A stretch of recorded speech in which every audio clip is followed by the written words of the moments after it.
Let's learn how to create the new TikTok trend, Merry Christmas. This trend is going viral right now, and I'll walk you through the steps to make your own video using CapCut and TikTok. Let's dive right in. First things first, make sure both your TikTok and CapCut apps are updated to the latest versions. This ensures everything works smoothly. Now open TikTok and tap on the search button, type in this username, enter this profile, and scroll through the videos until you find the one with this template. Once you've found it, tap on the video.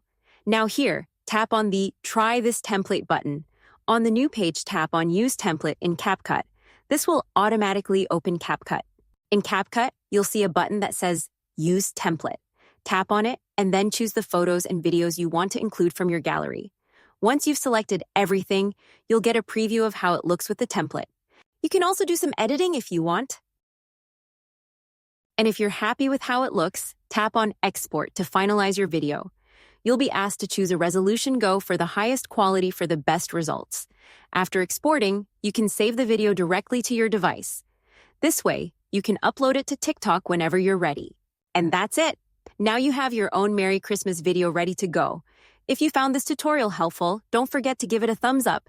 Subscribe for more tutorials and let me know in the comments if you nailed the trend. Thanks for watching, and I'll see you in the